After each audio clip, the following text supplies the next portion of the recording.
Mtazamaji, ni meli ya Kapatamen, meli ambayo imetoka katika taifa la Denmark, imeweza kuwasili asubuhi ya leo ikiwa na makasha na kuweza kuonyesha wazi, ama itakuwa ni meli ya kwanza kuweza kuonyesha operesheni zimeweza kuanza katika bandari ya Lamu. Meli hii ina urefu wa mita 225. Kuna meli nyingine pia ambayo itakuwa inaweza kutia nanga hapa iko baharini pale, na ni meli yenye urefu wa mita 295. Ujenzi basi wa bandari hii ya Lamu jiwe la msingi iliwekwa mwaka wa 2012 na ujenzi rasmi ukaanza mwaka wa 2015. Na ujenzi huu basi umekuwa ni wa awamu, na awamu ya kwanza ambayo inajumuisha berth zile ama gati katika lugha ya Kiingereza. Kuna gati ya kwanza, gati ya pili na gati ya tatu. Gati ya kwanza tayari imeweza kukamilika na iko tayari kuweza kuanza operesheni ya upakuzi wa mizigo, na ni kwamba gati ya pili na ya tatu zimeweza kukamilika, lakini zile yard za kuweza kupanga mizigo ile ndio zinaelekea kukamilishwa, zipo katika 90%, na ni kwamba mwishoni wa mwaka zitakuwa naweza kukamilika rasmi. Na awamu hii ya kwanza katika ujenzi wa bandari hii ya Lamu umeweza kugharimu kima cha shilingi bilioni 42, na pale kukamilika kwa ujenzi wa bandari hii itakuwa na jumla ya gati 23 ama ukipenda katika lugha ya King'eng'e 23 berths katika bandari hii ya Lamu. Na kumbuka kwamba kufikia sasa bandari hii ya Lamu inajumuishwa kama mojawapo ya zile bandari zenye vina virefu, ikiwa na urefu wa mita 18, ikiwa inazidi ile ya Dubai ikiwa na jumla ya mita 16. Na ni kwamba basi ujenzi wa bandari hii unaweza kuonyesha kwamba Kenya imeweza kuingia katika ligi ya mataifa yale ambayo yana uwezo mkubwa wa kuweza kuweka ama wa kuweza kuweka zile meli kubwa za kuweza kutia nanga katika bandari hii, ikijumuisha kwamba bandari ya Djibouti na bandari ile ya Bagamoyo nchini Tanzania ndio mojawapo ya zile bandari kubwa zaidi zenye uwezo wa kuweza kuegesha meli kubwa zaidi, ikiwa ni meli zile za aina ya Suez Max na Neo Panamax ambazo zinatajwa kuwa meli kubwa zaidi katika ulimwengu wa mambo ya ubaharia ama mambo ya majini yale, mtazamaji. Na kwamba kwa sasa pale rais anapoelekea nyuma huko katika zile picha ambazo nitakuwa naweza kuonyeshwa na mpiga picha wangu, ni zile zinajulikana kama rubber tire gantry ambazo zinatumika kuweza kusaidia katika upakuzi wa mizigo. Na ni kwamba bandari hii kama ilivyokuelezeni hapo awali ni bandari ambayo inaonyesha kwamba ni bandari kubwa zaidi katika ama inaingia katika ligi ya bandari, inaingia katika ligi ya bandari zile kubwa duniani. Na nilivyokuelezeni hapo awali pia vile vile ni kwamba Kenya imeingia katika ligi ya zile ama yale mataifa ambayo yapo na uwezo mkubwa wa kuweza kuweka zile ama kuweza kuweka yale makasha makubwa. Ndio hali ama ndio uhalisia wa mambo jinsi yalivyo. Na kukuelezeni ni kwamba rais atakuwa anaweza kupatiana vyeti katika meli hizi ambazo ziko hapa kwa marubani wale, ikiwa vile vile kwa nyuma pia kukipigwa ukiweza kupigwa bendi mbalimbali kule nyuma ama zikiweza kutoa yale matumbuizo. Na kwa sasa picha ambazo unaziona ni kwamba rais atakuwa anaweza kushuhudia hali jinsi ilivyo katika meli zile na upakuzi wa zile meli, kuonyesha shehena ya kwanza kuweza kupakuliwa katika meli hizi ama katika meli hii ambayo imeweza kufika katika bandari hii ya Lamu. Na itakuweza kukuelezeni tu mtazamaji, ni kwamba uwepo wa bandari hii kuweza kuonyesha wazi kwamba baada ya kukamilika kwake ni kwamba taifa la Kenya litakuwa linaweza kutengeza ajira atakuwa anaweza kutengeza ajira nyingi na kuweza kupatia wananchi wake kuweza kupata ajira, na ni hali ambayo inaweza kufurahisha sana, kuweza kuonyesha wazi kwamba kuna kuwepo na bandari na pia vile vile Wakenya kuweza kupata ajira. Wengi wamekuwa wakisema kwamba kuwepo kwa miundo msingi kunachangia pakubwa katika uendelezi na pia vile vile kukuza uchumi na nafasi zile za ajira kuweza kupatiana ama kuweza kupatikana. Na kumbuka kwamba mradi huu upo katika ule mradi wa Lapset ambao unajumuisha kuwepo kwa barabara kutoka katika kaunti ya Lamu kuelekea katika taifa la Uhabeshi ama ukipenda Ethiopia. Vile vile uwepo wa bandari hii ya Lamu ama Lamu Port, uwepo kwa kiwanja cha ndege kuweza kusaidia pia vile vile katika shughuli mbalimbali, na pia vile vile kuwepo kwa bomba lile la mafuta kuweza kupitisha mafuta yale kutoka katika taifa la Sudan Kusini na vile vile kuweza kuja katika taifa la Kenya. Nikujulisheni hapo awali kwamba kuwepo kwa bandari hii ya Kenya ni mojawapo ya bandari ama ni mojawapo ama kupakiwa katika meli hizi ili kuweza kusafiri. Na kumbuka kwamba nilivyokuelezeni hapo awali ni bandari ambayo ina urefu wa kina cha mita 18 ikijumuisha mojawapo ya bandari zenye vina virefu ikizidi kwa mita 2 ile bandari ya kutoka Dubai. Na uwepo wa bandari hii ni kwamba itakuwa na uwezo ama zile gati ambazo zimeweza kujengwa katika bandari hii zina uwezo wa kuweza kuweka makasha kati ya 30,000 hadi 100,000 katika kila gati, ama katika lugha ya Kiingereza dead weight tons in every berth hapa katika bandari hii ya Lamu. Na ni kwamba sasa Kenya inaweza kujiunga katika ile ligi ya mataifa yale yenye uwezo mkubwa wa kuweza kukaribisha vile ama kukaribisha zile meli kubwa kuweza kutua ama kuweza kutia nanga katika gati zake. Na ni kwamba kwa sasa Kenya imeingia katika ligi hiyo ya kuweza kukaribisha meli zile kubwa, meli aina ya Neo Panama na pia vile vile Suez Max ambazo ni moja ya meli kubwa zaidi katika ulimwengu wa baharia ama katika masuala ya usafiri wa majini. Na ni kwamba uhalisia wa hali ni kwamba tayari gati nambari 1 ama bus number 1 iko tayari kwa utendakazi na operesheni zake ndio hizi zinazinduliwa rasmi hii leo, hali jinsi ilivyo kwa sasa. Na picha ambayo nitakuwa naweza kuonyesha kwa sasa ni kwamba makasha ambayo yanaweza kupakuliwa kutoka katika meli ile ya Kaftamal anakuweza kuelekezwa katika hii gati kuweza kupangwa pale kuonyesha kwamba tayari operesheni zimeweza kuanza kwa utaratibu pale. Ni kwamba makasha yale yanatolewa katika meli kuweza kupangwa katika gati hizi, ishara kuonyesha kwamba bandari ya Lamu imeanza operesheni zake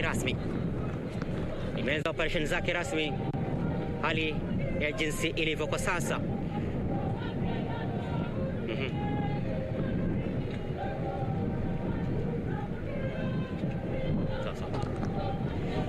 Naam, na bila shaka basi hali jinsi ilivyo kwa sasa nitakuwa anaweza kukuelekeza nyuma pale uweze kupata wale wanakwaya katika bandari hii ya Lamu. Tunashukuru katika bandari ya Lamu tunaweza kupata picha kutokana na zawadi hii kwa wanalamu ama kuona jinsi hali ilivyo, kwa nyuma pale kuna bendi ikiweza kutoa kila mmoja ambaye ikiweza kuimba pale kwa nyuma kwa utaratibu, matumbuizo yakiendelea. Shukrani sana, asante. Kwa hivyo kwa sasa ni kwamba kutolewa kwa makasha yale na kuweza kupangwa, operesheni tayari imeweza kuanza rasmi hapa katika bandari hii ya Lamu.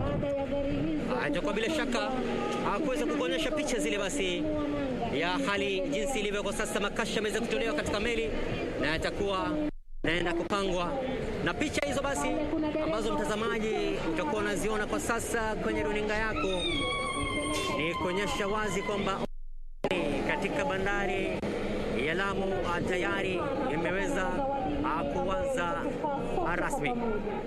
Utakuwa basi kuweza kupata picha na shughuli ambazo zinaendelea kwa sasa, kisha itakuwa narudi tena kuweza kukufahamisha zaidi yale ambayo yanaendelea katika bandari hii.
Na ni kwamba kila gati itakuwa na uwezo wa kupangwa makasha kati ya 1030 hadi 100,000.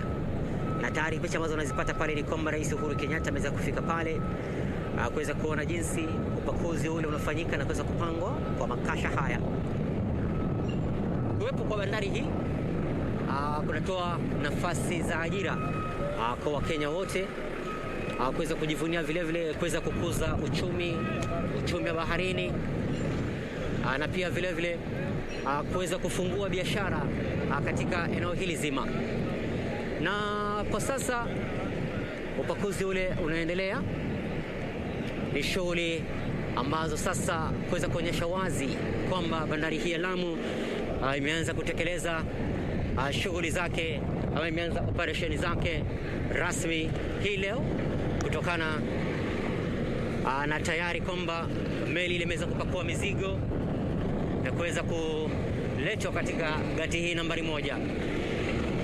Na ni kwamba kwa sasa katika lugha ya Kiingereza nakwambia ni kwamba inajulikana kama mtambo huu ambao uko mbele yangu unajulikana kama rubber tire gantry, ambayo inasaidia katika ule upakuzi wa makasha na kuweza kuyapanga makasha, kuweza kupakua kutoka katika matrela yale na kuweza kuyapanga hapa. Ni shughuli chungu nzima. Operesheni tayari zimeweza kuanza katika bandari hii ya Lamu, na baadaye pale rais atakuwa anaweza kupatiana cheti kwa wale marubani wa meli hii kuweza kuonyesha tayari kwamba operesheni imeweza kuanza. Vile vile usalama upo wa kutosha, vitengo mbalimbali vya usalama vipo hapa. Usalama uko tiste na hamna lolote la kuhofia. Ni kwamba rais anaweza kutembea na kuweza kutizama hali jinsi ilivyo katika bandari hii. Tayari ameandamana na viongozi mbalimbali wakiweza kuelekea kule. Tayari ni kwamba meli nyingine ya pili tayari inaonekana katika upeo, imeweza kuwasili, itakuwa inatia nanga katika bandari hii. Meli ya Cap Camel ambayo tayari imeweza kupakua mizigo ndio meli ya kwanza imeweza kutia nanga ama imeweza kutia nanga katika bandari hii. Ina urefu wa mita 225. Meli ya pili ambayo itakuwa inatia nanga katika muda usiokuwa mrefu ina urefu wa mita 290 na kutoa kwake kwamba operesheni zimeweza kuanza rasmi katika bandari hii ya Lamu. Panapo ukamilisho wa bandari hii itakuwa na jumla ya gati zile 23, na kwa sasa basi utakuwa unaweza kupata picha ya msafara wa rais papa hapa ndani ya bandari hii akiweza kukagua uhalisia wa mambo na uhakiki wa operesheni hizi hapa katika bandari hii ya Lamu. Bandari ya Lamu ni moja ya bandari kubwa zaidi katika kanda hii, na ni kwamba uwezo wake wa kuweza kukuwa na nafasi ya kushikilia makasha yale kati ya 30,000 na 100,000 kwa gati moja, ni kwamba itakuwa inaweza kupatia bandari ile itakuwa inatoa ushindani mkubwa kwa bandari ya Afrika Kusini ya Durban, sawia vile vile na ile ya Djibouti. Ni uhalisia kwamba bandari hii itakuwa na uwezo wa kuweza kupokea meli kubwa ambazo haziwezi kupokelewa katika bandari ile ya Mombasa. Na ni kwamba meli hizi ama kutua ama kuwepo kwa meli hizi tunaweza pia kufungua vile vile upanuzi wa kibiashara katika kanda hii. Kama nilipokuelezeni awali ni kwamba kuweza kuelezeni awali ni kwamba katika Kenya imeingia katika ligi ya zile bandari ambazo zinafanya bandari zenye uwezo mkubwa zaidi. Bandari hiyo ni bandari ya Djibouti, bandari ya Bagamoyo kule nchini Tanzania, na uwepo pia vile vile operesheni katika bandari hii kuweza kufungua biashara kati ya Kenya na mataifa mengine, ikiwepo taifa lile la Ethiopia, ambapo kuna uwepo kuna barabara ile ya moja kwa moja kutoka katika kaunti ya Lamu kuelekea katika taifa la Ethiopia, ikiwa ni katika mradi huu wa Lapset ambao unajumuisha bomba lile la mafuta kutoka katika Sudan Kusini kuja katika bandari hii ya Lamu, na pia vile vile kuwepo kwa uwanja wa ndege sawia vile vile na kuwepo kwa reli ile ambayo itakuwa inaweza kutengezwa baadaye ili kuweza kuunganisha na bandari hii ya Lamu. Ni kuonyesha kwamba upanuzi na uwepo wa biashara hizi upanuzi kuwepo kwa miundo msingi hii unaonyesha bayana kwamba Kenya iko tiste kuweza kukuza uchumi wake, na pia vile vile kuweza kuonyesha kwamba biashara itakuwa inaweza kufanyika katika njia ambayo ni bomba ni barabara zaidi.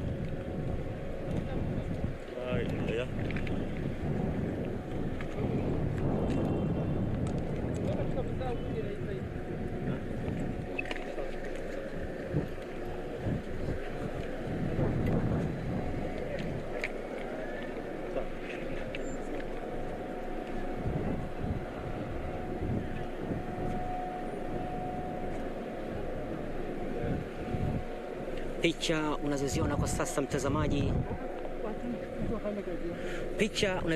mtazamaji, ni kwamba meli ile ya pili itakuwa inatia nanga katika gati hii. Hii ni meli ya pili mtazamaji. Meli hii ina urefu wa mita 290 kwa utaratibu umaridadi. Ikija kuweza kutia nanga hapa, itakuwa ni meli ya pili kuweza kutua baada ya Kamel kutoka katika taifa la Denmark. Meli hii ya pili nayo itakuwa inaweza kutua na rais kuweza kushuhudia wazi upakuzi wa mizigo na makasha yale kutoka katika meli ile. Ni katika ile kuonyesha wazi kwamba kwa uzinduzi ule wa operesheni katika bandari hii ya Lamu. Na bandari hii kuwepo kwake katika kanda hii kunaonyesha kwamba biashara itakuwa inaweza kunoga zaidi katika kanda hii, na kwamba itakuwa inaweza kutoa ushindani mkali kwa mataifa mengine ambayo yameweza kuendelea sana katika masuala haya ya bahari masuala haya ya kuweza kuwa na bandari na shughuli za bandarini. Na kukufahamisheni tu ni kwamba ujenzi huu unaenda kwa awamu. Awamu ya kwanza imeweza kukamilika kwa kima cha shilingi bilioni 42. Alafu awamu ya pili itakuwa inaweza kufuata kunradhi. Alafu pia vile vile serikali kwa sasa imeweza kuingia katika mazungumzo na washikadau mbalimbali katika masuala haya ya uchumi wa baharini na pia vile vile masuala ya bandari ili kuweza kuweka kwa pamoja juhudi zile za kuweza kufanikisha kukamilika kwa gati zile zingine na biashara kuweza kuboreka zaidi katika katika eneo hili zima ama katika kanda hii. Na vile vile pia bandari hii itakuwa inasaidia pakubwa pia vile vile kuweza kutoa nafasi zile za ajira. Nilivyokuelezea hapo awali, kuna bandari ya Mombasa ambayo haina ukubwa vile wa kuweza kushikilia zile meli kubwa, na meli ambazo zinaweza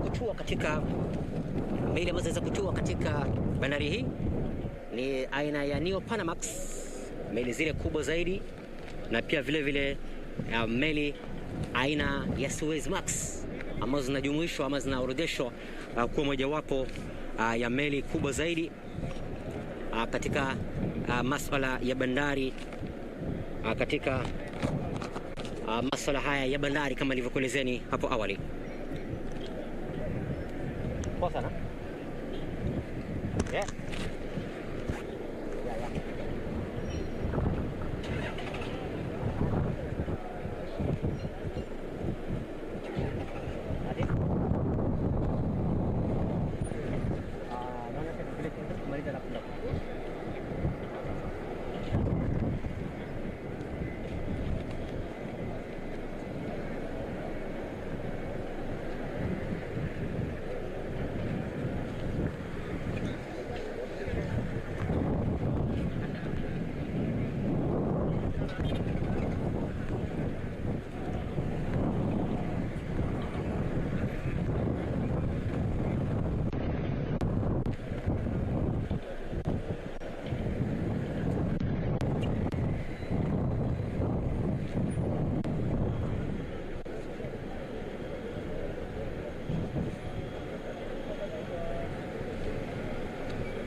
Naam, asante sana basi, tunaungana tena.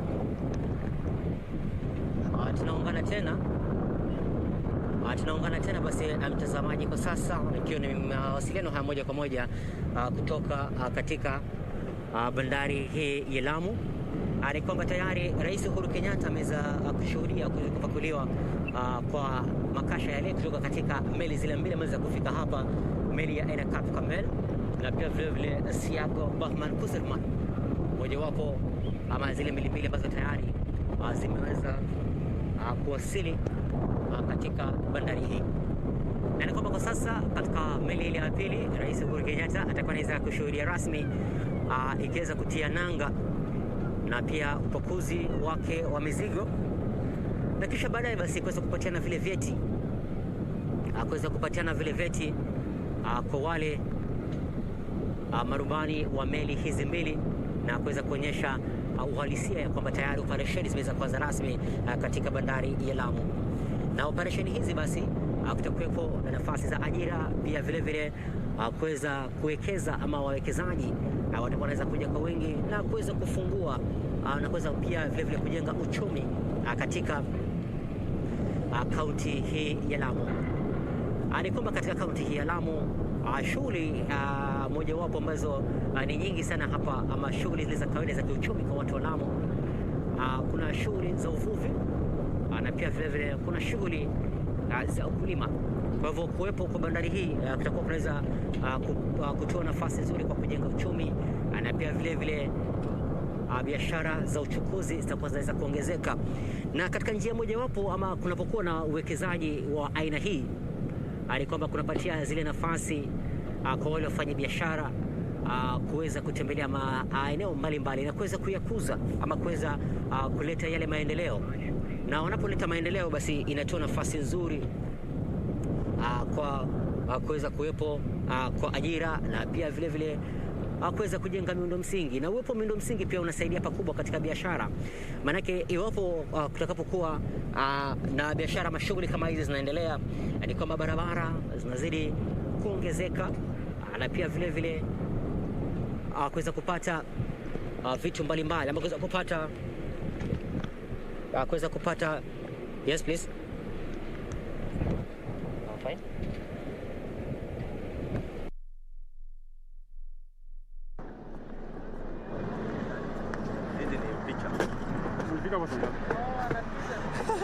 Kwa mbele yetu. Imagine. Hapo ni photo session and ilivyokuelezeni ni kwamba kunapokuwepo na miundo msingi aina hii inasaidia pakubwa kuweza kukuza uchumi, na pia vile kuweza kubadilisha hali ya maisha ya wale wakazi katika eneo hili.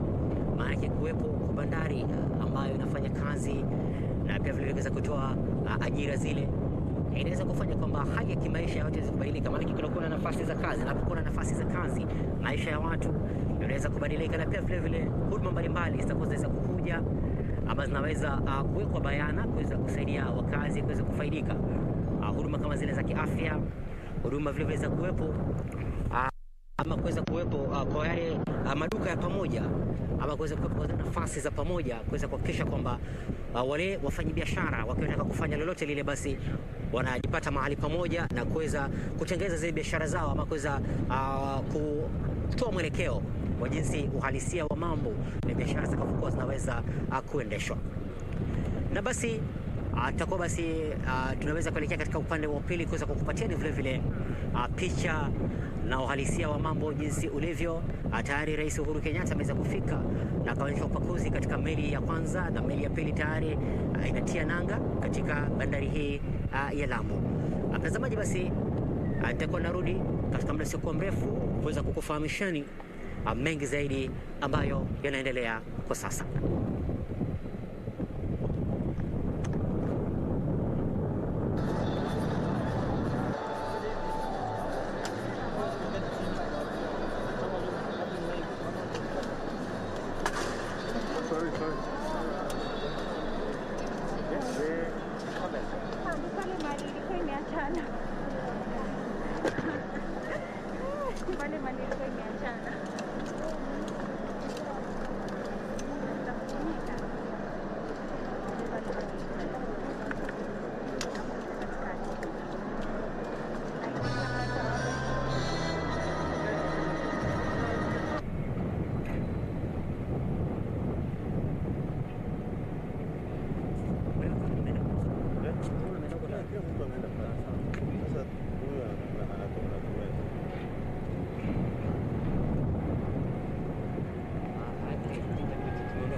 Naam, picha unazoziona basi mtazamaji, ni kwamba tayari rais amesha kuona kule ule upakuzi wa makasha yale kutoka katika meli, na pia vile kuweza kutia nanga kwa meli ile ya Chicago Bremerhaven Copenhagen, tayari imeweza kutia nanga katika bandari hii, na sasa itakuwa naweza kuweza kwenda kutoa hotuba.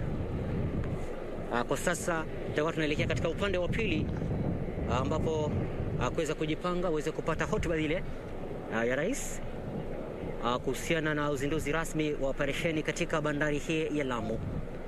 Tutakuwa tunaweza kukupatieni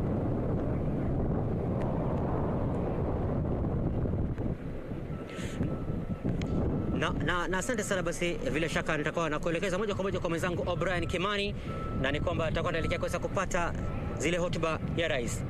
Kwa O'Brien.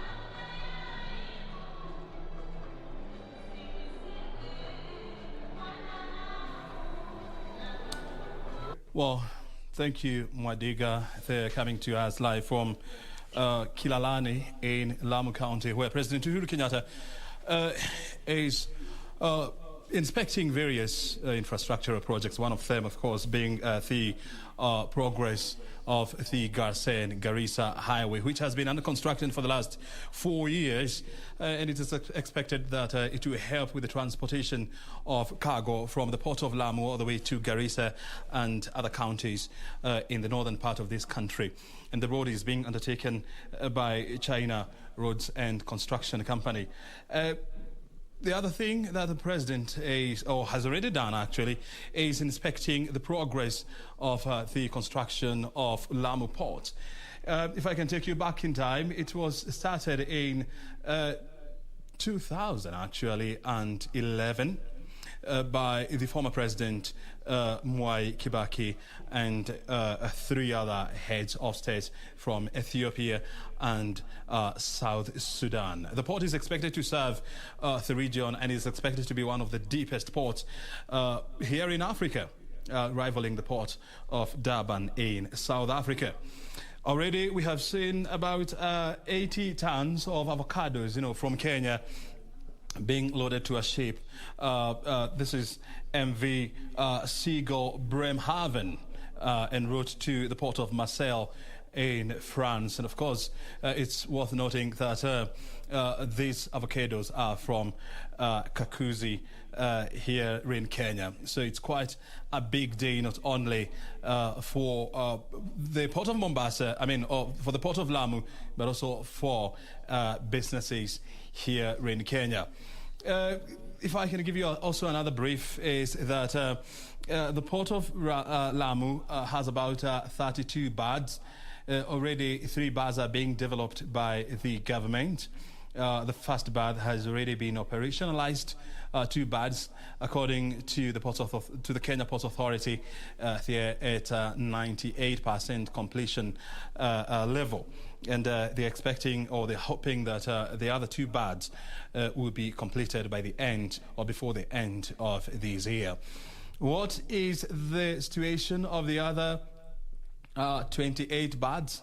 Well, the government is expecting that the construction of these other berths will be done through the public-private partnership, and already discussions are underway with various shipping lines like Maersk to help in the development of these other 29 berths. Once completed, remember, this is a Vision 2030 project. Lamu Port is expected to have in total 32 berths, serving the East African region. And it was expected to be one of the largest ports in Africa. rivaling the ports of Suez in Egypt, as well as the Beira ports in Mozambique and the port of Mombasa as well. So it's going to be significant. And it's also good to note that it is one of the deepest ports here on the eastern seaboard of Africa. So it's quite significant. It can handle the largest ships in the world, that is Panamax X. So that tells you that it's quite huge, and it's also very, very deep. Well, I've been there, and it's clear that a lot of progress has been made in around the area of Kilalani, whereby before it used to be like a bush. But for now, if you go there, a lot of development, from port buildings or port headquarters to police stations to power grids. A lot of development has taken place there. We are expecting President Uhuru Kenyatta, of course, to issue a statement in regards to what has just happened at Kilalani, where he has just seen off the first ship from the Lamu port to the port of Marseille in France, loaded with 80 tons of avocados from Kenya. He has also inspected the progress of the Garsen to Garissa Highway, which is being developed by the Kenya National Highways Authority. And a brief is the fact that this highway is about 72% complete as of last month. And so it's proper to imagine that a lot of development has taken place since then. Other projects expected to be undertaken to help in the transportation of cargo from the port of Mombasa is the construction of the Moyale Highway, Lamu Moyale Highway, which of course is also underway, and it will help transport cargo from the port of Lamu all the way to the border point with Ethiopia. And this is expected to enhance, trade relations between Kenya and Ethiopia. Right now, what happens is that a lot of cargo that comes from, or that goes to Ethiopia is handled by the port of Djibouti, another port that has taken a lot of business off from the port of Mombasa. So once the Lamu port is operationalized fully, cargo does not need now to travel all the way to Nairobi or any other place. It will be taken straight from Lamu through Moyale up to Ethiopia. The road is under construction. Tremendous progress has been made already. The Ethiopian side is complete.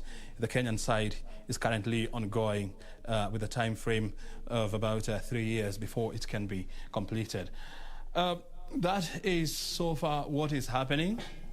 If you're just joining us, we're giving you a brief on what is happening in Kilalani, Lamu County, where President Uhuru Kenyatta has just overseen the operationalization of Lamu Port, the first berth that has been under construction for the last 7 years. It has been completed now, and it has started business. The other two ports, not ports, but the other two berths, that is the second and the third berths, are currently at about 92-93% completion.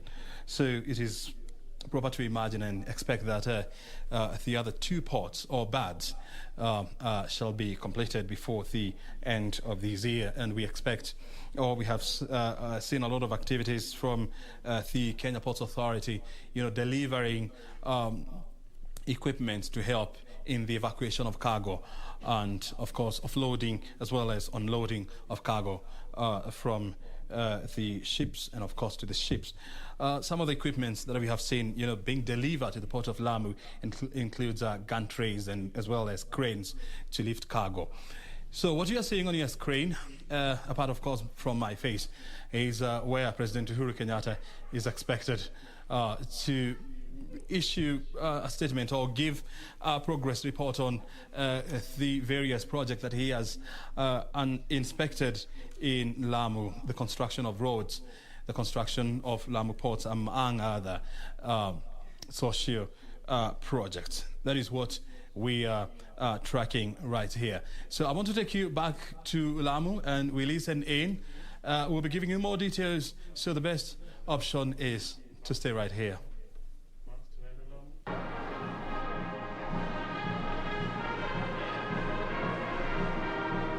Tafadhali tusimame sote tumkaribishe Mheshimiwa Rais kwa shangwe na nderemo. Wapi makofi ya kumkaribisha Mheshimiwa Rais jameni? Karibu sana, karibu tena Mheshimiwa Rais.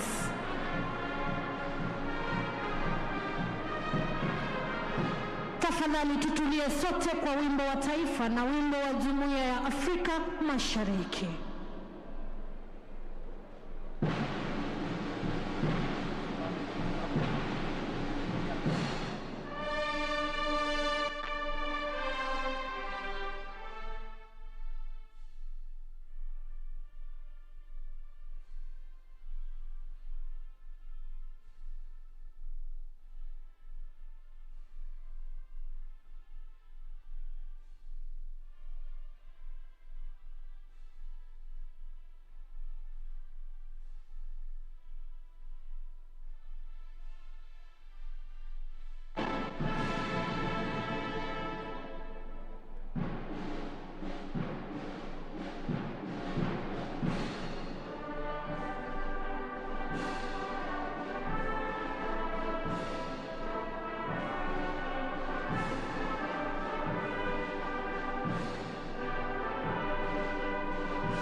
Tukiwa tumesalia kusimama, wacha tupokezwe maombi kutoka kwao Reverend Bishop Willibard Lago naye Sheikh Mohamed Abdul Kadir.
اللهم إنا نسألك موجبات رحمتك وعزائم مغفرتك والغنيمة من كل بر والسلامة من كل إثم. اللهم لا تدع لنا ذنبا إلا غفرته ولا هما إلا فرجته ولا سقما إلا شفيته ولا عيبا إلا سترته ولا سوءا إلا صرفته ولا حاجة من حوائج الدنيا ولا فيها صلاح إلا قضيتها يا أرحم الراحمين. اللهم افتح لنا أبواب بركتك ورزقك.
tafadhali tuketi sote.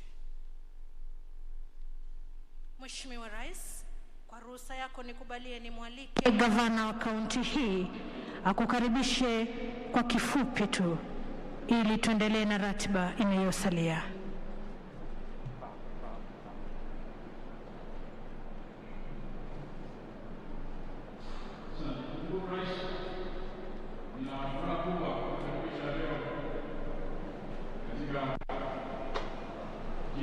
Lamu kusherehekea ufunguaji na mwanzo wa operesheni katika bandari hii ya Lamu.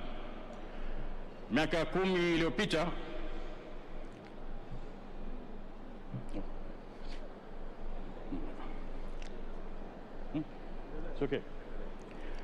Miaka 10 iliyopita tulibahatika kupata heshima ya kukaribisha katika uwanja huu marais wawili na prime minister mmoja. Rais wa kwanza akiwa ni Rais Kibaki wetu na Rais Salva Kiir kutoka South Sudan na prime minister wa Jamhuri ya Kidemokrasia ya Ethiopia. Wakati huo ilikuwa inaonekana kama ndoto kwamba hapa kwenye ilikuwa ni kichaka, hapa ni msitu, kwamba tuna plan port ya Berth 30 na mambo kama hayo. Lakini Mungu amejalia, ametupa umri, tumekuja kuona ikiwa reality leo. Mambo ya maajabu. Lazima tukupongeze Mheshimiwa Rais, baada ya kumshukuru Mungu kwa juhudi zako kucommit wakati wako na resources zetu katika kuendeleza jambo hili, na pesa nyingi sana zimeingia hapa. Karibu bilioni 55 tukizungumza sasa, na bado itaendelea kujengwa. Ikiwa Mombasa paka leo inajengwa, na hii pia pesa itakuwa zikiingia kuboresha hii port paka ifike vile itafaa kufika. Mheshimiwa, ningependa kuchukua nafasi hii kutambua viongozi ambao wamekuja kututembelea siku ya leo na kusherehekea na sisi maendeleo haya ambayo tumebahatika kuyapata. Niko na magavana wenzangu kadhaa, nimeomba wasimame niwajulishe wananchi watambue. Tuko na Governor Kiptis wa Baringo, Bwana Lenkolal from Samburu, Mr. Kuti, Dr. Kuti from Isiolo, Mudhomi Njuki from Tharaka-Nithi, Captain Ali Roba, Governor of Excellency from Mandera, jirani yetu Governor Dado yuko hapa pia, from jirani Garissa, Mheshimiwa Ali Korane from Kwale, mzee Governor Mburia na Governor Kingi from Kilifi wako hapa. Vile vile tuko na Governor Nderitu Muridhi kutoka Laikipia pia amefunga hiyo safari kuja hapa. Hao wote ni stakeholders wa LAPSSET, because LAPSSET sio Lamu peke yake, ni hiyo corridor yote, na wote wataathirika. Tunatarajia kwa njia nzuri na kupata maendeleo katika hiyo sehemu ambayo mpita. Vile vile tuko na first governor wa Lamu, Mr. Isa Timami yuko hapa. Tungeinuka watu wakuone. Tuko na wajumbe County Women Rep Madam Roida Obo. Tuko na Mheshimiwa Mudhama mbunge wa Lamu West na Senator Anwar Oloitiptip yuko pale. Lazima pia mzee tutambue juhudi Madam Sofia Abdi from Ijara, ama sasa ni county sawa, jirani yetu pia. Ningependa pia Mheshimiwa kwa ruhusa yako kutambua juhudi za first chairman wa LAPSSET Ambassador Mudhaura na chairman ambaye yuko wakati huu Bwana Titus Ibui. Wote hao wamejitolea sana, pamoja na maofisa wao kina Mr. Kasuku na wengine ambao wote wamechangia kufanya jambo hili lifaulu. Mheshimiwa, tunafuraha sana. Hii ni golden chance tumepata sasa, opportunities ya watu kujiendeleza. Wale ambao wanataka kujiendeleza wataweza kujiendeleza kupitia hii mradi, itakuwa na ripple effects, uchumi utagrow. Na wale ambao wanataka fitina na mizozo nini pia watapata mizozo yao, wataendelea nao tu. Hatuwezi kosa a few of them.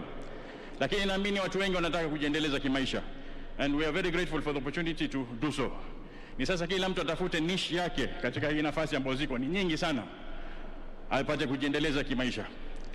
Mheshimiwa, hii bandari itakuja na mambo mingi. Tunataka kujenga, itabidi tujenge mji mkubwa hapa, maana watu watakuja kufanya kazi na watahitaji huduma. Na sisi census tulifanya 2019, hawa watu watakuja between now and 2029, they will not be reflecting in the population figures. Kwa hivyo ile equitable share yetu haitaweza kutoa huduma kwa hawa watu. Tungependa serikali yako itusaidie with special allocations kufanya ile mambo ya dharura ambayo tukiendeleza tutakuwa na mji mzuri, investors watatamani kuja kuishi hapa, watu watatamani kuja kufanya kazi hapa, ndio ipate kufana. Na singependa kuchukua wakati mwingi sana. Viongozi hapa wamesema tukuombe utupe appointment, kama ukija August tuje Mombasa tukuone, tupate kuzungumza yale mambo mengine. Kwa hayo machache, Mheshimiwa, ningependa kwa ruhusa yako nimkaribishe Waziri Uhuru Kenyatta aendeleze program pale tumefika. Acha kukaribisha.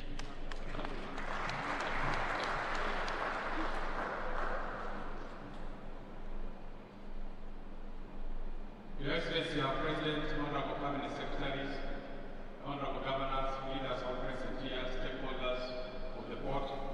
Your Excellency, as I welcome you to the launch of the operationalization of the first part of Lamu, allow me to thank you sincerely for the leadership and the personal commitment you have placed in the affairs of the port. Were it not for the commitment and the personal undertaking, we will not be here today. So I want to thank you in a very special way. I just want to confirm to you that it's all systems ready. We are ready to go. All stakeholders of the port have been sensitized. The stakeholders in governments have been deployed. KRA team are here. They have already posted staff, their offices. Port heads are here. PFIS is here. Kenya Bureau of Standards are here. All the relevant stakeholders, including the private sector, have taken their position, and we are ready to go. Your Excellency, I also want to thank the local community for the partnership. We've come a long way with them, and we continue to partner with them along this journey. And we've given the governor an opportunity to take advantage, to look at the business opportunities available, particularly in the sector of housing. Your Excellency, this is your day, and it's a very special day. And I want to take this opportunity and ask the rest of the leaders who are here to join me to welcome you to address us. Your Excellency, welcome.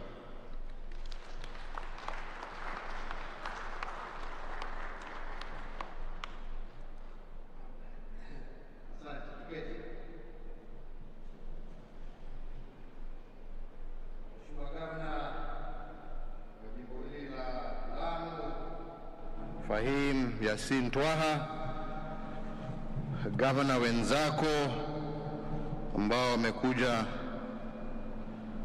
kushuhudia sherehe hii ya leo, waheshimiwa wabunge wa kitaifa na Senate, na waheshimiwa wabunge wa kaunti ya Lamu, viongozi, ladies and gentlemen, hamjambo nyote. Hamjambo tena. Asanteni sana. Today, the journey that was commenced by my predecessor, President Mwai Kibaki, who together with the Prime Minister of Ethiopia at the time, Meles Zenawi, and the President of South Sudan, Salva Kiir Mayardit, we're here to break ground for this project. For a variety of reasons, the project was not able to take off. But today, after a long journey, we are here to make that dream a reality. A new chapter unfolds today in the development and transformation of Lamu, a chapter now that joins the transformation that is taking place in every part of our country. From Lamu here to Lodwar, from Namanga to Nadapal, from Meru to Mbalambala. The role of every generation in expanding the frontiers of our nation is affirmed. When I last visited the port of Lamu, I was the 9th of December last year. I was in the company of Dr. Abiy Ahmed, the current Prime Minister of the Federal Democratic Republic of Ethiopia. And at that time, I made a commitment to Kenyans and to our neighboring countries that the port of Lamu would begin operations within 6 months. I am pleased to note that we have indeed kept our promise, and today we are officially operationalizing berth number 1, and this means that we can start receiving ships and cargo at this port, and by July, berth number 2 will be ready, and by October of this year, the last berth, which is berth number 3, shall also be operational. So this indeed is a momentous feat, and it marks an important milestone towards the realization of our key objective of Vision 2030 to transform regional economies through increased trade, integration, and interconnectivity. As a critical pillar of the Lamu Port, South Sudan, Ethiopia transport corridor, this port will connect South Sudan, Ethiopia, and Kenya.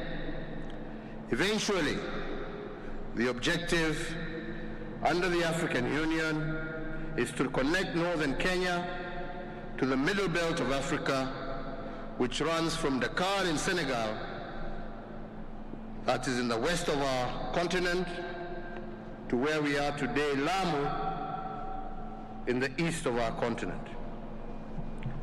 Ladies and gentlemen, Lamu Port is strategically located at the middle of major shipping routes, and therefore its operationalization will enable us to begin and to realize long-cherished goals of opening up northern Kenya to international trade. Indeed, fortifying our position as a major gateway to Africa and harnessing the economic potential of this historically underserved region. With one of the deep water harbors on the east coast of Africa, Lamu Port has the potential to become a premier transshipment hub for all cargo destined for the continent. Furthermore, Lamu now joins the port of Mombasa as being a key entry and exit point of cargo deep into and out of Africa's hinterland. Ladies and gentlemen, every day the clock resets and with it comes a new dawn. With every sunrise comes new opportunities, but also new challenges. Daybreak manifests new hope and new beginnings, offering us the opportunity to ask ourselves, what can we do better and what new ground can we break so as to expand the possibilities of our motherland, Kenya. As we witness this operationalization of the port, I remember some doubting Thomases who questioned its viability and wondered if we would ever be utilized, wondering whether it would ever be built. They can stop wondering. We are here. And those who doubt its viability, just as they doubted our ability to build it, will also be put to shame. We have many examples from our history as a country which give me confidence that this port is an investment that will fully deliver on its promise. And let me just share two examples from the transport and logistics sector. In March of 1978, when only about 50,000 passengers a year passed through Embakasi Airport in Nairobi, President Kenyatta opened the 2.5 million passenger per year international airport, Jomo Kenyatta International Airport. Many people were skeptical about the viability of the new airport, terming it a white elephant. However, in no time, the airport became an important regional hub for both passenger and freight traffic, and 42 years later, JKIA was handling 7 million passengers a year before the COVID pandemic hit, and now is ripe for major new expansion. Similarly, in 1978, amid strong opposition from petroleum industry players, Kenya constructed its first 14-inch diameter petroleum pipeline from Mombasa to Nairobi, covering 450 kilometers. 30 years later, in 2018, to cope with increased demand, a second new Mombasa-Nairobi pipeline of 20-inch diameter was constructed. A second pipeline and a third one have been constructed between Nairobi and Eldoret and between Nakuru and Kisumu, respectively, to handle the fast increasing volume of traffic in petroleum products. Today, the Kenya Pipeline Company is one of the most important assets of our nation. It makes major contributions to the economy and to the national exchequer, thanks to the foresight of our forefathers. These are just two examples, clearly demonstrating that to achieve our national development goals and to meet the aspirations of our entrepreneurial and industrious people, our vision needs to be bold, ambitious. Pole sana, kila mtu na mambo yake.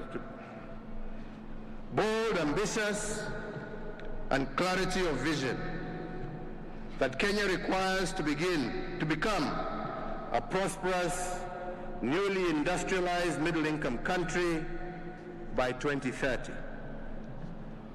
Ladies and gentlemen, this port and the Lapsset corridor constitute an integral part of the broader connectivity that the government is establishing through the Kenya Transport and Logistics Network, known as the KTLN.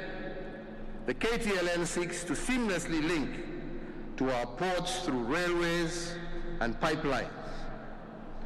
In the next phase of the Lapsset development, the Lamu port and the northern Kenya region will be connected by rail and pipeline links, which will eventually pass through Ethiopia, South Sudan, and other states, with the final stop being Dakar in Senegal.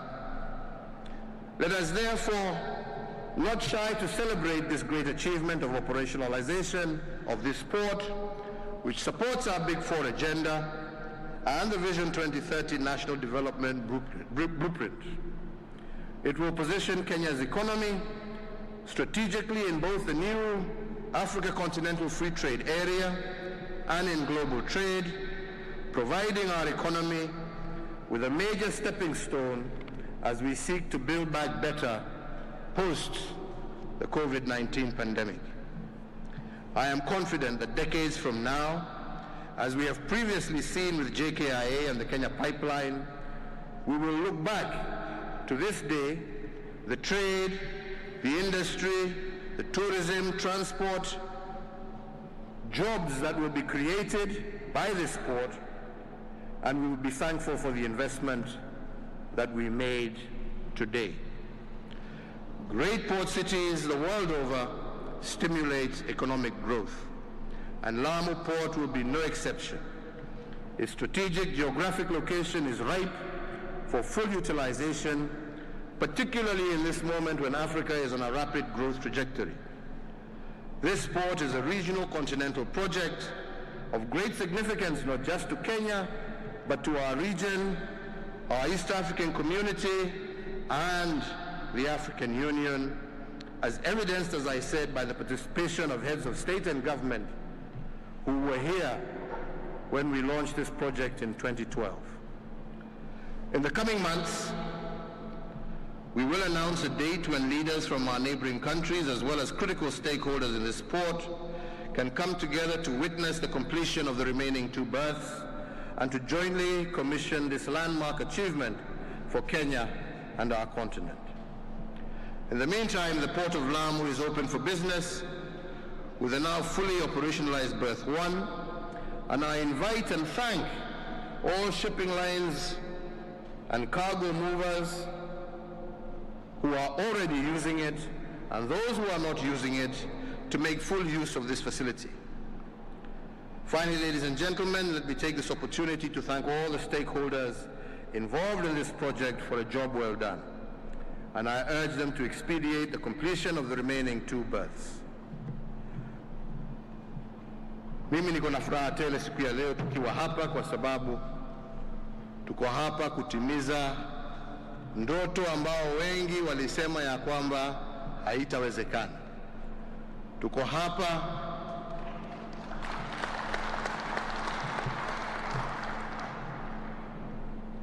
kuanzisha hii berth ya kwanza ya port yetu ya Lamu, ambaye haitaleta maendeleo tu hapa Lamu, lakini na vile mumeona tukiwa pamoja na viongozi wengine ambao watafaidika, viongozi kutoka upande ya Turkana kuja Isiolo, Samburu, Meru, Tharaka Nithi, Garissa, Mandera, hawa wote na wananchi wa sehemu hizo watapata faida kwa sababu ya mradi huu ambao tunauanzisha leo. Sisi ndoto yetu ni kuona ya kwamba tumeweza kumaliza umaskini katika taifa letu la Kenya, na njia ya kumaliza umaskini na kuhakikisha ya kwamba tuko na utajiri wa kutosha ni miradi kama hii. Leo hii nimeanza safari yangu kule Garsen na tumekuja na barabara kutoka Garsen mpaka hapa kwa bandari hii ya Lamu.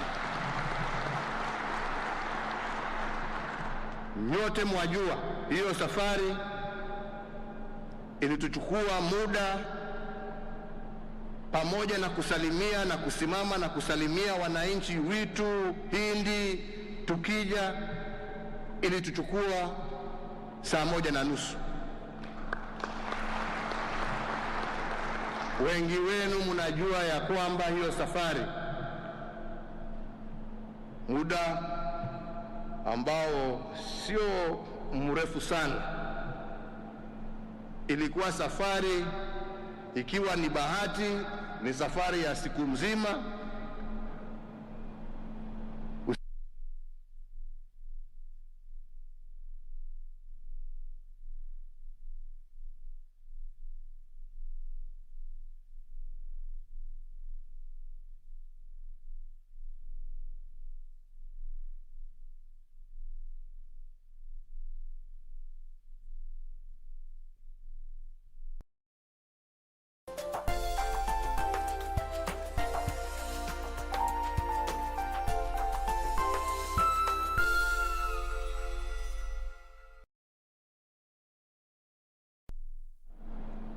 Vile gavana amesema, kwa sababu ya bandari hii, mji huu wa Lamu utahitaji mambo mengi.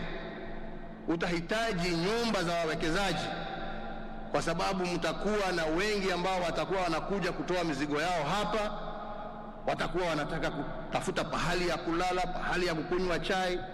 Hiyo ni biashara kwa vijana wa area hii. Hiyo ni biashara kwa wakulima wa area hii. mtahitaji maofisi.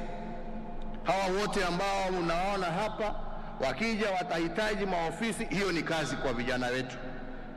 Shipping companies zile zitakuwa hapa, na mimi nasisitiza sana, sio ya kwamba tunafungia Wakenya wengine pia kuja kutafuta kazi.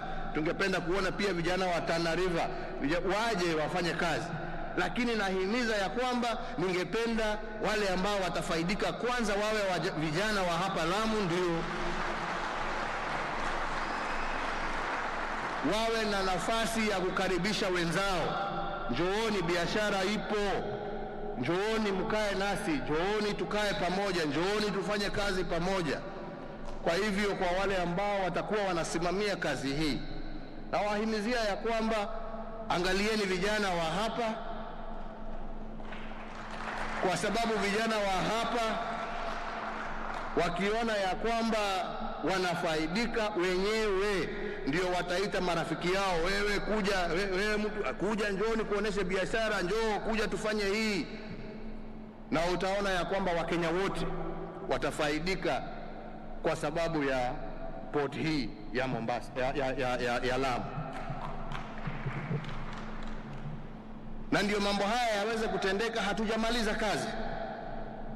Na gavana, mimi nakwambia, tafuta wawekezaji wa kuja kujenga manyumba hapa, vijana wapate kazi, na sisi tutaungana pamoja na wewe kuhakikisha ya kwamba tumekuletea, tutafute maji, ndio kuwe na maji ya kutosha, tulete infrastructure ingine, isiwe tu ni barabara kuu. Kiketi ndugu yangu, isiwe tu ni barabara hii, lakini barabara ya kuingia vijijini ndio pia watu waweze, huko ndiko watu watajenga, lakini muwe na plan nzuri. Msije sasa kujenga kihovyo hovyo, jengeni vizuri. Leo hii pia nimeanzisha barabara ya kutoka hapa Lamu kuelekea Garissa ikipitia Ijara.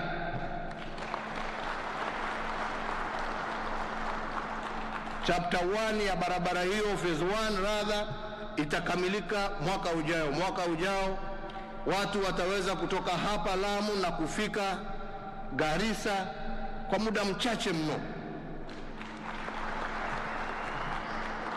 Hiyo ni biashara kwa wenzetu wa Lamu, lakini hiyo pia ni nafasi ya wenzetu wa Garissa, wenzetu wa Mandera, wenzetu wa Samburu, wenzetu wa Laikipia kusafirisha ng'ombe zao, zinakuja zinapokea hapa, wanaenda kuuza huko nje za nje,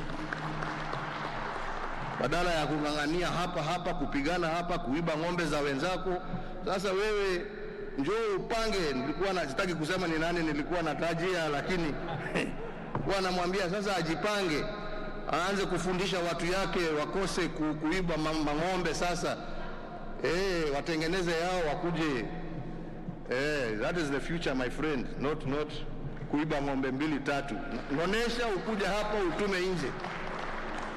Ama ni namna gani wenzangu? Si ni hivyo? Na hiyo ikifanyika ni maendeleo kwetu sisi wote, ni sisi wote tutafaidika. Pia katika huu ujenzi wa hiyo barabara tutajenga barabara zingine za kuimarisha usalama wa area hii. Tutajenga hiyo barabara ya kutoka hapa Lamu mpaka Kiunga. Hiyo itasaidia sana wananchi wa area hiyo, na pia itatusaidia kwa usalama. Na mambo haya tunafanya ndio vijana wetu waweze kufaidika, kwa sababu vijana, nataka niwaambie kwa uhaki, hamtafaidika kwa maneno, mtafaidika kwa kazi. Na tuna imani na amani ya kwamba miradi hii yote ikiisha, nafasi za kazi zitakuweko. Nafasi za kazi zikiweko, itatusaidia pia kwa usalama, itatusaidia pia kupigana na mambo ya madawa za kulevya, kwa sababu mambo haya yatendeka kwa sababu vijana wanaona hawana lolote lingine lile la kufanya. Miradi hii itatusaidia kupambana na mambo haya ya madawa ya kulevya, kupambana na mambo haya ya uhalifu, kwa sababu sasa vijana wako na kazi ambaye ni secure, ambaye ni nzuri, ambaye anaweza kulisha. Hata akienda nyumbani kwa mama amefurahi kwa sababu wamekuja na kitu, watoto wamefurahi kwa sababu wako na uniform mpya. Hiyo ndio maendeleo tunataja, ama ni namna gani? Ama mwasemaje jameni? Na nyinyi pia mjue ya kwamba kati yetu kuna wale ambao hawafurahii maendeleo, kwa sababu maendeleo yawaondolea zile kazi za uhalifu wanafanya. Ni jukumu yenu wenzangu kusaidiana na maofisa wa usalama kuhakikisha ya kwamba tumeng'oa hawa wachache wahalifu watoke kati yetu na vijana wetu, kwa sababu tusiseme ni kazi ya polisi. Hakuna mhalifu ambaye hana dada ama ndugu. Hakuna mhalifu ambaye hajazaliwa na baba na mama. Kumaanisha nini? Nyinyi wakaaji mkikubali kuungana pamoja na maofisa wa usalama, hawa watu hawatakuwa na nafasi ya kuja kutuharibia kazi. Na ndio maendeleo hayo. Ukiona mtoto anaelekea mbali, wacha tuwe na usalama, wacha hii maendeleo ifanyike, ndio ufaidike. Badala ya kukimbizana na polisi, uwe unaenda kazi zako, unakuja unastarehe jioni, unafurahia familia yako, badala ya kuingiana na hii magaidi ambao hujui kama leo uko hai, kesho uko hai. Sasa hiyo ni kazi gani jameni? Tuachane wenzangu na tusaidiane. Mtasaidia sisi? Mtatusaidia? Na ndio sasa tuweze kuwa na nchi ambayo iko na amani na iko na maendeleo. Kwa hivyo wenzangu, mimi sitaki ninene zaidi ya hapo. Yangu tu ni kusema furaha ni mingi. We are very happy. Na mimi sina shaka ya kwamba kwa sababu huu umeisha, wale nilikuwa naita doubting Thomases walikuwa wanasema hauwezekani, kwa sababu mradi huu umeisha, kwa sababu tayari hizo barabara ambazo nawaambia zimeanza kufanyika, yale mambo watu walikuwa wanasema haiwezekani. Hata yale mafuta yetu ambaye inalala kule Turkana, sasa wale ambao walikuwa wanataka kufanya kazi hiyo, mimi sina shaka wataanza kuamkia, kwa sababu wameona ya kwamba sisi kama taifa tuko committed kutimiza yale yote ambayo tumetenda. Na hiyo mafuta ikipitia hapa, hiyo ni kazi kwa vijana wa Turkana, kwa vijana wa Isiolo, kwa vijana wa jameni, wacha nimeongea kutosha.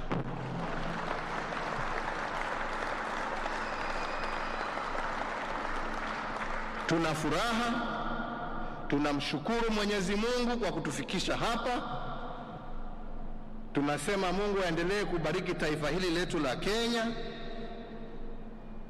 kutubariki sisi wote, tuendelee kuungana na kupendana kama Wakenya, na tutende mema na tuseme mema, na ni mengi mema yatatufuata huko mbele. Kwa hayo machache, ni furaha yangu kutangaza kirasmi ya kwamba bandari yetu ya Lamu kutoka leo saa 10 kamili iko wazi kwa biashara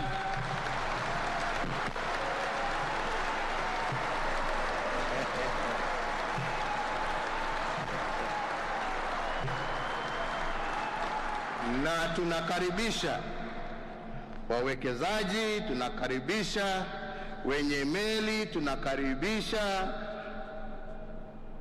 wafanyabiashara kutoka kila sehemu ya dunia waje watumie hili bandari na waweke hela zao hapa. Pamoja na wao tujenge Lamu, tujenge Kenya yetu.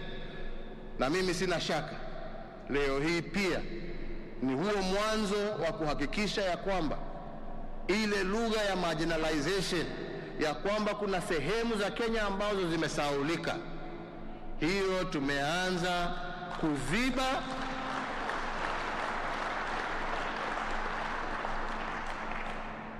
na ndio Mkenya pahali popote alipo ajisikie yeye ako na anafurahia taifa lake kama mwenzake ambaye anaishi katika sehemu zingine huko. Marginalization, we don't want that word ever again. We want to hear now about Kenya, equal opportunity, equal development across the country. Hiyo ndiyo furaha yangu na hiyo ndiyo safari ambayo tumeanza, na Mwenyezi Mungu akitusaidia ndio ile safari tunataka kutimiza. Asanteni sana na Mungu awalinde. Asante.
Kenyatta ameweza kuzindua rasmi bandari ama operesheni katika bandari hii ya Lamu. Ameweza kukamilisha na kwamba mwendo wa saa 10 kamili alikuwa ameweza kutangaza rasmi kwamba bandari ya Lamu imeanza kutekeleza operesheni zake.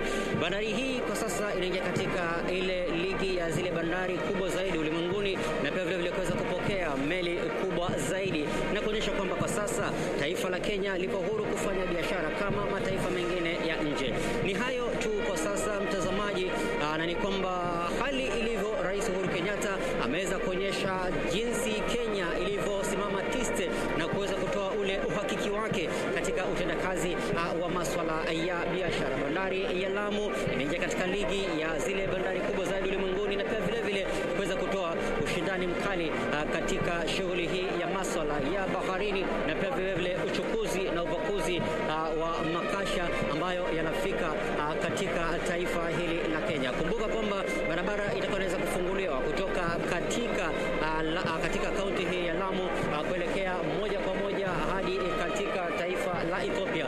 Vile kutakuwa na lile bomba la mafuta kutoka katika taifa la Kenya kuelekea hadi katika taifa la Sudan Kusini. Na pia vile kumbuka kwamba meli zingine mbili tayari zimeweza kung'oa nanga hii leo. Meli zingine mbili zimeweza kung'oa nanga tayari hii leo, kutia nanga kunradhi, katika bandari hii ya Lamu, kuonyesha fika kwamba Kenya kwa sasa bandari hii imeanza kutekeleza juhudi zake na operesheni zipo tiste, na kwamba sasa uchumi na vile hali ya kimaisha ya wakazi wa katika eneo la Lamu na pia vile taifa lote kwa ujumla itakuwa sasa inaweza kuweza kubadilika.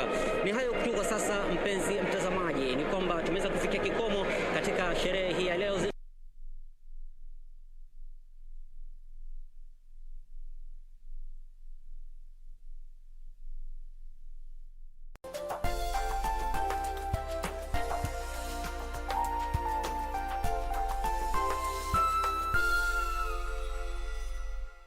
Tonight on KBC Channel 1.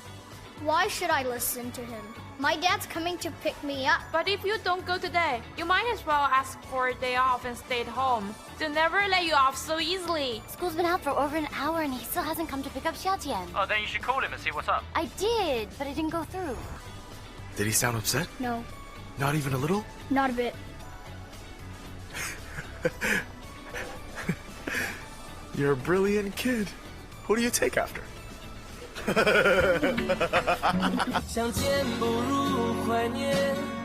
Tonight on KBC Channel 1. Ili kupiga jeki juhudi za kuwawezesha kina mama na watoto kutoka maeneo yanayokabiliwa na ugumu wa maisha kupata huduma bora za afya kwa urahisi, mpango wa Beyond Zero wa hazina ya msaada wa masomo uliodhaminiwa na Benki ya Dunia ulibuniwa mnamo mwaka wa 2016, huku chuo cha mafunzo ya matibabu cha Kenya yani KMTC kikichukua jukumu la kuwapa mafunzo ya uuguzi wanafunzi 1200. The children with issues of malnutrition, with issues of people who are still very cultural in their tradition. Lengo la mpango huu wa hazina ya msaada wa masomo ni kuziba pengo la upungufu wa wahudumu wa afya katika sehemu zilizo ndani. Kikosi cha Project 254 kilitembelea kaunti mbalimbali ili kukutana na baadhi ya waliofaidika na msaada huo wa hazina ya masomo ya uuguzi. Alhamisi saa 2:30 jioni kwenye runinga ya KBC Channel 1. Next on. Kuna mashakili mengi katika dunia hii atuondole. Kuna COVID-19 ya corona ndo hiyo. Kuna shida, kuna maradhi, pesa imekosekana, maisha yamekuwa ni magumu, kila mmoja analia, wafanya biashara wanalia, wafanya kazi wanalia, watoto ndo hawa. Alhasil ni na Mwenyezi Mungu Subhanahu wa Ta'ala ndo mwenye kutoa riziki.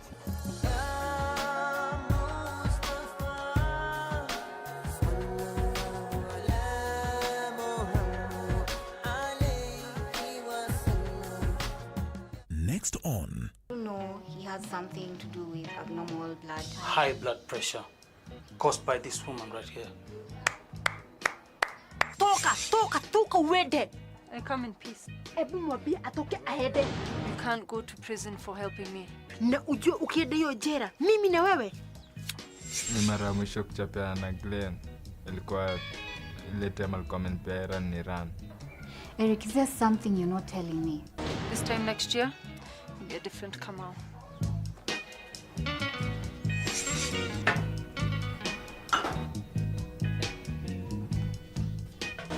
You're gonna pay for this. Every single one of you. Next.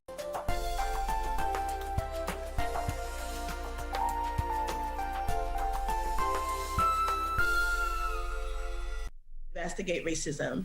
We learned from our contacts that the U.S. pressured some countries to oppose a commission of inquiry. The Human Rights Council declined the request to convene a commission of inquiry, though it did task the UN High Commissioner on Human Rights with preparing a report on racism.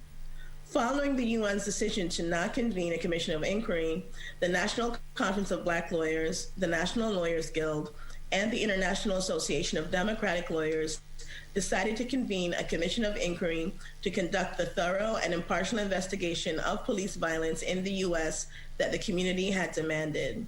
The Commission of Inquiry's mandate was to investigate the systemic, widespread, and grave violations of the rights of Black people by police in the United States and present its findings and recommendations in a report.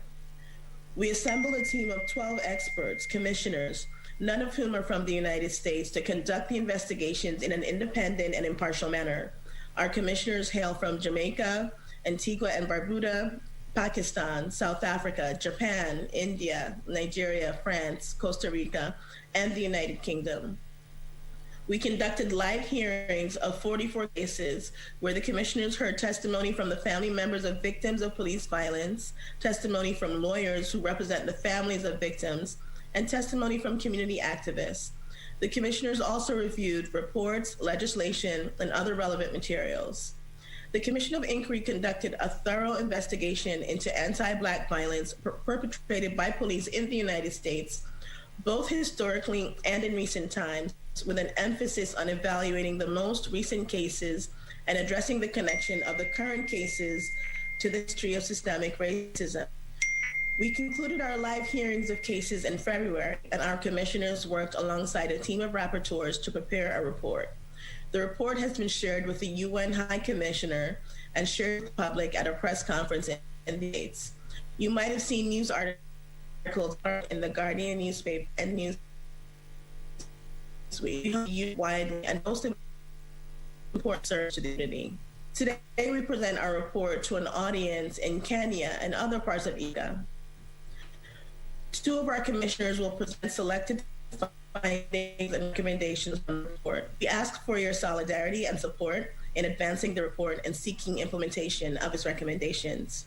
We have several speakers, so Let's move forward. I'm honored to introduce Willie Mutunga, former Chief Justice and President in Court of Kenya. Justice Mutunga has been working with us to share our report across Africa. Thank you, Kerry. These are my remarks. We stand in solidarity with the Floyd family. We also stand in solidarity with the other 43 families, and this report must continue to give voice to all the families in their struggles to get justice for their loved ones. I glorify the brilliant work of the commissioners, the rapporteurs, the steering committee for the timely completion of this report, and I wholeheartedly endorse this report. Indeed, this report follows on the footsteps of others in the past. Of special interest is the Russell Tribunal, also called the International War Crimes Tribunal. This tribunal investigated and evaluated American foreign as the Vietnamese people, and there have been others, 1774 to 76 tribunals on the repression in Brazil, Chile, and Latin America. 2000 War Crimes Tribunal, which is called the Torture Tribunal, and I had great honor being as a judge in that tribunal that dealt with the inhumanity of the Japanese military agreement in Korea, Taiwan, China, Indonesia, Okinawa, and East Timor. And one, the tribunal on use in psychiatry, 2004 on Iraq, 2004 on Iran, 2014 on Pakistan. In June there, yet another independent tribunal starts its hearings to investigate whether the Chinese government's alleged rights abuses against the Uyghurs, I'm sure I'm not pronouncing that properly, the Uyghurs amount to genocide or crimes against humanity. Collectively, these people's initiatives, are about international justice and people-to-people solidarities around the globe to end gross injustices. The National Conference of Black Lawyers wrote to the High Commissioner for Human Rights on 20th March 2021 in one of the paragraphs. This is what the letter says. The International Commission was empaneled in response to the voices of the families throughout the United States, the Human Rights Council to focus on this important issue. That request resulted in the commissioner that global racist police violence. We believe our report, this particular report, provides the needed information and analysis about the United States to assist in the commissioner's investigation. The executive summary of the report has summary findings and recommendations. Now, for us in Africa, we must focus on our people, our governments, and the AU. Kenya is a member of the UN Security Council this year. A decision by a bench of 5 judges of the High Court of Kenya has delivered a great decision on the sovereignty of the Kenyan people and our 2010 Constitution. All sovereign power belongs to the people of Kenya. The Kenya government enjoys only delegate power by the Kenyan people. We have the networks to mobilize the Kenyan people in this matter, ensure that our government does not subvert our will to stand in solidarity with our sisters and brothers in the US. It's our voice that we want heard in the UN Security Council, the UN High Commission for Human Rights, and the AU. We look forward to the solidarities of the Southern Africa, Eastern Africa, and West African people as this struggle continues. Our resurrected radical Pan-Africanism is about people-to-people solidarities with our sisters and brothers in the African world. We are going to internationalize challenges of systemic racism. I call upon our social movements, our human rights and social justice movements, the media, the youth of Kenya to own this report, put it in our current trajectory of national, regional, and global solidarities. Going forward, this is the only way our struggles will also receive global solidarity. Finally, we should all demand a new planet, that is free, peaceful, safe, non-militaristic, non-racist, non-ethnic, gender just, ecologically safe, egalitarian, and prosperous. That should be the global people's struggle in this century. And this report is a great entry point to the struggle for such a new planet. I thank you.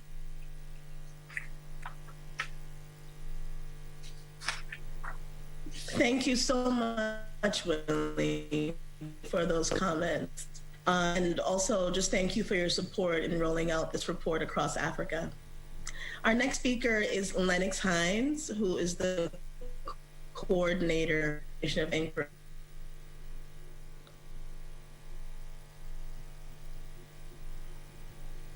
Let me unmute myself. Thank you, Madam Chair.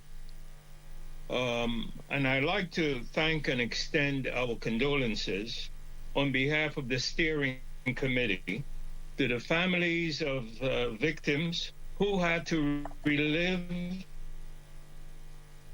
the pain and horrors of the less unjustified and illegal executions of their loved ones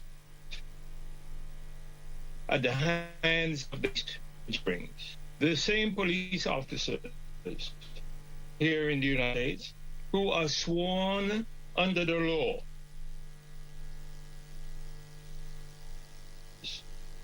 of our children, our loved ones, and the victims in all instances were unarmed or posing no threat or serious bodily harm to the police or any third person. In the words of one of the family individuals had, were the color of their skin. We also would thank and extend our appreciation to our 12 commissioners who were all international experts from Africa, Asia, Europe, Latin America, and the Caribbean, 2 of whom we have here today with us, Hina Jalani of Pakistan and Peter Herbert of the United Kingdom. We like them. We like to thank your busy schedules to review the statements, to preside over the hearings, and to hear the heart-wrenching testimonies of the witnesses, and to prepare this report, which you will be hearing findings and recommendations from today. We also would like to thank our 4 rapporteurs, whom we have here today, Professor Horace Campbell, who took the time from their sketchy professional schedules to help to coordinate the testimony of the witness, introduce witnesses at the hearing to the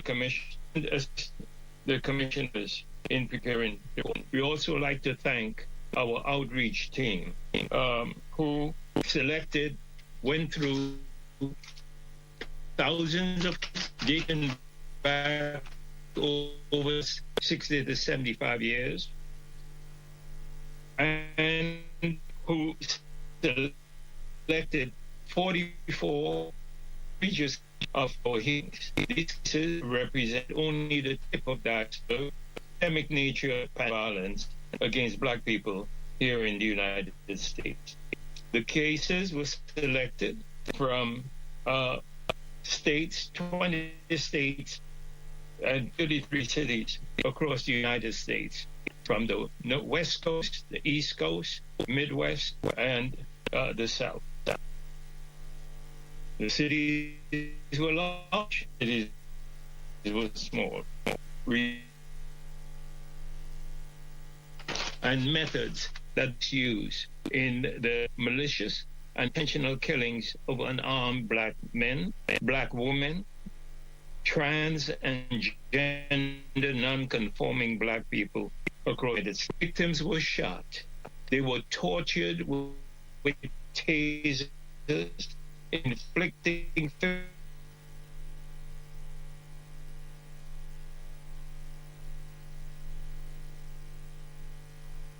some victims were suffered. Police used all variety of methods to kill these individuals, including using their vehicles as legal weapons. In all cases, the victims were unarmed. I would be amiss if I did not thank my fellow members of the steering committee who have spent the last 11 months this report. Genesis of this International Commission of Inquiry was inspired by the petition of William Patterson, who in 1951, the petition of the United Nations, which the immediate predecessor of the hearing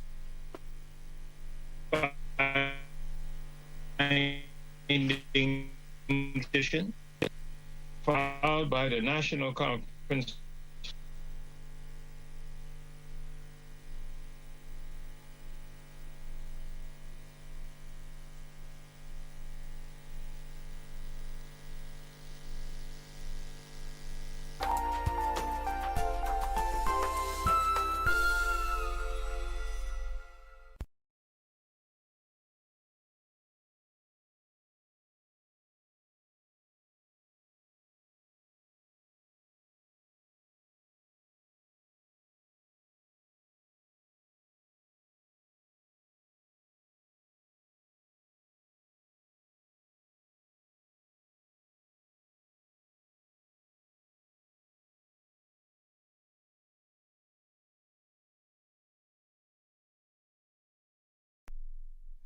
today. Findings and recommendations contained in this report will be here today, was filed with of the High Commissioner in March of this year, and we hope will be incorporated in a recommendation to the United Nations human towards the end of June. This role in East Africa is of a overall rollout on the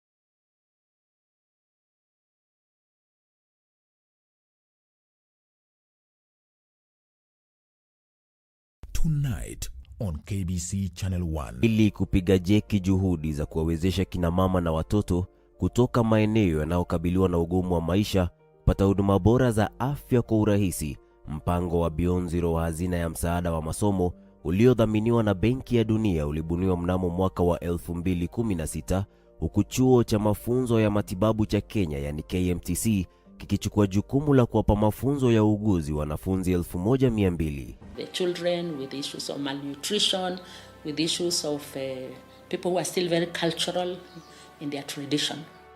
Lengo la mpango huu wa hazina ya msaada wa masomo ni kuziba pengo la upungufu wa wahudumu wa afya katika sehemu zilizo ndani. Kikosi cha Project 254 kilitembelea kaunti mbalimbali ili kukutana na baadhi ya waliofaidika na msaada huo wa hazina ya masomo ya uuguzi. Alhamisi saa 2:30 jioni kwenye runinga ya KBC Channel 1. Next on. Kuna mashakili mengi katika dunia hii atuondole. Kuna COVID-19 ya corona ndo hiyo.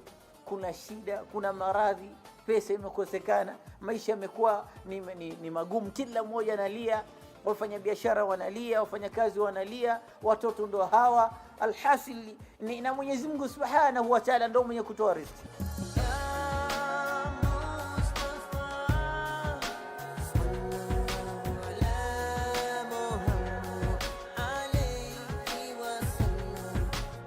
Next on. No, he has something to do with abnormal blood. High blood pressure caused by this woman right here. Toka uende. I come in peace. Ebu mwambie atoke aende. You can't go to prison for helping me. Na ujue ukienda hiyo jela, mimi na wewe